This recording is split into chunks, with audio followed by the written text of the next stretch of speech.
എല്ലാവർക്കും നമസ്കാരം. ഇന്ന് പ്രധാനപ്പെട്ട ഒന്ന് രണ്ട് കാര്യങ്ങൾ പറയാനുണ്ട്. അതായത് നമ്മുടെ മുൻ മുഖ്യമന്ത്രി കെ കരുണാകരൻ്റെ മകൾ പത്മജ ചേച്ചി BJPയിൽ വന്ന കാര്യം നമ്മളെല്ലാവരും അറിഞ്ഞു. സ്വാഭാവികമായിട്ടും ഒരു പാർട്ടിയിൽ നമുക്ക് എന്തെങ്കിലും ബുദ്ധിമുട്ടുണ്ടാകുമ്പോൾ മറ്റൊരു പാർട്ടിയിലേക്ക് പോവാനും മറ്റൊന്നിനും ഇവിടെ തടസ്സങ്ങളൊന്നുമില്ല. അങ്ങനെ പത്മജ ചേച്ചിക്ക് BJP ആണ് ശരിയെന്ന് തോന്നി അവർ വന്നു.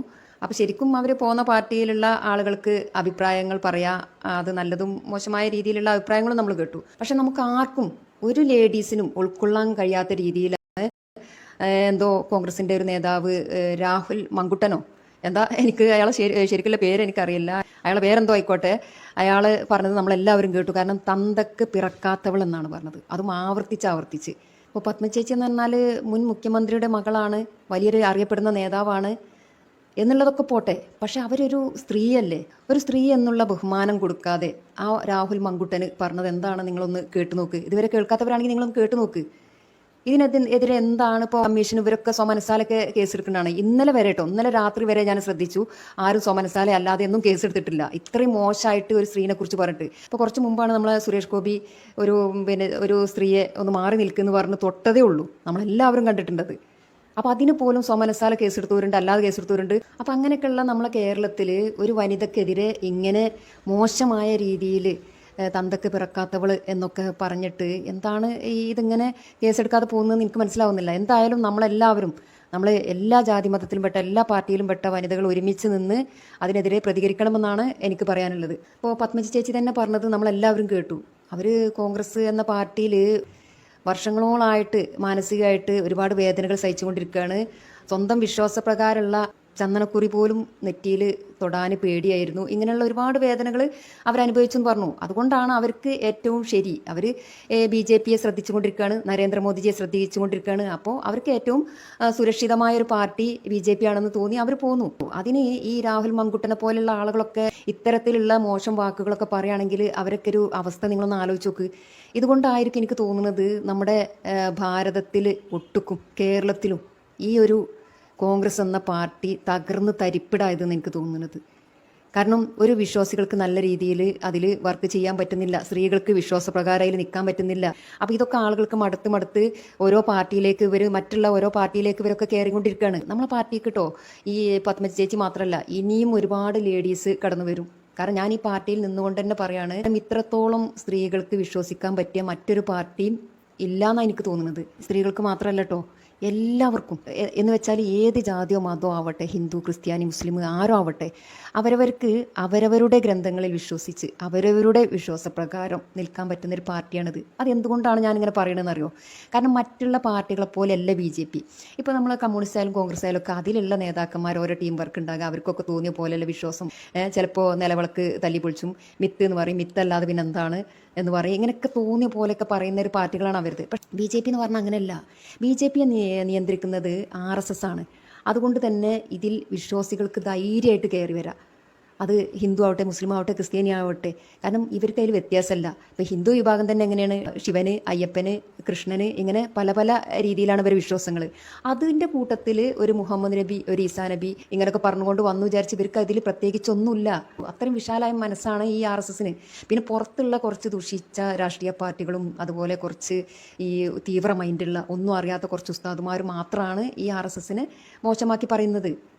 RSS ഇല്ലെങ്കിൽ ഇന്ന് ഭാരതം അല്ല എന്നാണ് പറയണത്. അല്ലെങ്കിൽ ഭാരതത്തിലെ ജനങ്ങൾക്ക് ഇത്ര ഒത്തൊരുമ ഉണ്ടാവില്ല എന്നാണ് പറയണത്. ഭാരതത്തിലുള്ള ജനങ്ങളെല്ലാവരും ഇത്രത്തോളം സുരക്ഷിതത്വത്തോടെ ഇവിടെ നിൽക്കുന്നുണ്ടെങ്കിൽ അത് RSSൻ്റെ കഴിവ് കൊണ്ട് മാത്രമാണ്. ഈ RSSന് പ്രത്യേകത ഉണ്ട്. ഇവർക്ക് ഒരുപാട് ഭൂമി വേണമെന്നോ ഒരുപാട് പൈസ വേണമെന്നോ അങ്ങനെയുള്ള ചിന്താഗതിയൊന്നുമില്ല. ഇവർക്ക് നമ്മുടെ രാജ്യം, നമ്മുടെ ഭാരതം വളരെ അച്ചടക്കത്തോടെ അവരവരുടെ വിശ്വാസപ്രകാരം വിശ്വസിച്ചുകൊണ്ട് മുന്നോട്ട് പോകണം. ഇനി വിശ്വാസികളല്ലാത്തവർക്കും കുഴപ്പമില്ല, വിശ്വാസികളല്ലാത്തവരാണെങ്കിലും അവർക്ക് വിശ്വാസമില്ലാതെ പോവാം. പക്ഷേ അച്ചടക്കം വേണമെന്നുള്ളത് അവർക്കൊരു നിർബന്ധമുണ്ട്. നമ്മൾ ഭാരതീയരായാൽ അച്ചടക്കത്തോടെ മുന്നോട്ട് പോകണം. അതാണ് BJPൻ്റെ ഒരു പ്രത്യേകത. അതാണ് കേട്ടോ.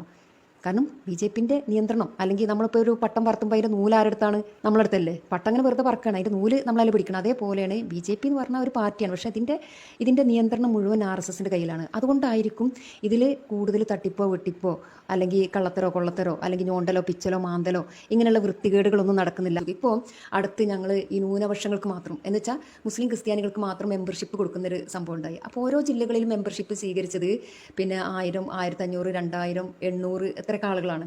അപ്പോൾ ഇവരിൽ 4/1 മുസ്ലിങ്ങളാണ്. അപ്പോൾ 1000 ആൾ മെമ്പർഷിപ്പ് സ്വീകരിച്ചിട്ടുണ്ടെങ്കിൽ 250 ആളുകൾ മുസ്ലിംസാണ്, ബാക്കി 750 ആളുകളാണ് ക്രിസ്ത്യാനികൾ. ഇവരിൽ കൂടുതൽ, അതായത് എല്ലാ ആളുകളും ഒന്നും ആഗ്രഹിച്ചല്ല, ഞങ്ങൾക്ക് ഇതിൽ സമാധാനത്തോടെ പ്രവർത്തിക്കണം. എത്ര ഉസ്താദുമാരാണ് കോഴിക്കോട്, മലപ്പുറത്ത്, അതുപോലെ പല രീതിയിൽ ഇപ്പോൾ മെമ്പർഷിപ്പ് എടുത്തിട്ടുള്ളത്. പക്ഷെ അതൊക്കെ എന്താ ഓപ്പണായിട്ട് വരാത്തത് നിങ്ങൾ പറയും. അവരൊക്കെ പറഞ്ഞാൽ ഓരോ മദ്രസകളിൽ അതുപോലെ ഓരോ കോളേജുകളിൽ അങ്ങനെയൊക്കെ വർക്ക് ചെയ്യാണ്. അപ്പോൾ അവർക്ക് ഇങ്ങനെ പരസ്യപ്പെടുത്താൻ താല്പര്യമല്ല. ഇതൊക്കെ ഒന്ന് എല്ലാവരും ഒന്ന് അറിഞ്ഞ് ഈ BJP എന്ന പാർട്ടിയെ തെറ്റിദ്ധാരണയൊക്കെ ഒന്ന് വിട്ടു വരട്ടെ. അപ്പോൾ ഞങ്ങളൊക്കെ മുന്നിലിക്കുന്ന പറയണത്. ഞങ്ങളെ ന്യൂനപക്ഷത്തിൻ്റെ മീറ്റിങ്ങൊക്കെ തിരുവനന്തപുരത്തും മറ്റുള്ള സ്ഥലത്തൊക്കെ ഉണ്ടാകുമ്പോൾ നിങ്ങൾ കാണണം, ഉസ്താദുമാരിൽ ഇങ്ങനെയൊക്കെയുള്ള ആളുകൾ വരുന്നത് നിങ്ങൾ കാണണം. എത്രയെന്നാ ഒരുപാടുണ്ട്. കൂടുതലും വന്നുകൊണ്ടിരിക്കുന്നത് ക്രിസ്ത്യാനികളാണ് കേട്ടോ. എന്ന് വെച്ചാൽ ഹിന്ദുക്കൾ ഒരുപാടുണ്ട്, ഹിന്ദുക്കൾ ഭക്തിയുള്ള ആളുകൾ ഒരുപാടുണ്ട്. അതേപോലെ തന്നെ ക്രിസ്ത്യാനികളെ ഒഴുക്കാണ് ഇതിക്ക്. മുസ്ലിങ്ങൾ ഇങ്ങനെ പതുക്കെ പതുക്കെയാണ് വരുന്നത്. കാരണം അതെന്താണെന്ന് വെച്ചാൽ നമ്മൾ ഈ ഖുറാനിൽ തന്നെ പറഞ്ഞിട്ടുണ്ടല്ലോ, അതായത് ഈ പിന്നെ ഹിന്ദു അല്ലെങ്കിൽ ബിംബാരാധന, അതല്ലെങ്കിൽ പിന്നെ വിഗ്രഹാരാധന ഇവരൊക്കെ മാറ്റി നിർത്തുക എന്നുള്ളൊരു അർത്ഥത്തിൽ ആണല്ലോ ചിലരൊക്കെ ഒരു ഇത്. അപ്പോൾ അങ്ങനെയുള്ളൊരു തെറ്റിദ്ധാരണ മുസ്ലിംസിനുള്ളത് കൊണ്ടാവും ഈ BJP എന്ന് പറഞ്ഞാൽ കൂടുതൽ ഹിന്ദുക്കളാണ് ഇങ്ങനെയൊക്കെ ഉള്ളതാണെന്ന് വിചാരിച്ചുകൊണ്ടാവും ഇവർ എപ്പോഴും തെറ്റിദ്ധരിച്ചും കൊണ്ട് ഇങ്ങനെ കുറച്ച് ആൾ വരുന്നത്. അതും കൂടെ ശരിയാവും. കാരണം അത്രയും നമുക്കൊക്കെ വിശ്വസിക്കാം. BJPയിലുള്ള എല്ലാ ജാതി മതക്കാരും വളരെ അച്ചടക്കം ഉണ്ടാവാനുള്ള കാരണം ഈ RSSകാരാണ് കേട്ടോ. ഇനിയിപ്പോൾ അതല്ല, കുറച്ച് അച്ചടക്കമില്ലാത്ത ആളുകൾ ഈ പാർട്ടിയിലുണ്ട്, അതല്ലെങ്കിൽ മറ്റൊരു പാർട്ടിയിൽ നിന്ന് അച്ചടക്കമില്ലാത്ത ആളുകൾ വരികയാണെങ്കിൽ ഈ BJPയിൽ വന്ന സ്വാഭാവികമായിട്ടും പതുക്കെ ഇവർ നല്ല അച്ചടക്കമുള്ള ആളുകളായി മാറുകയാണ്. അതെന്താണ്, ഈ RSS പോലുള്ള ആളുകളാണ് ഇത് നിയന്ത്രിക്കുന്നത്. അതുകൊണ്ടാണ് ഇത്രത്തോളം അച്ചടക്കം ഈ പാർട്ടിയിലുള്ളത് എന്നാണ് എനിക്ക് മനസ്സിലാവുന്നത്.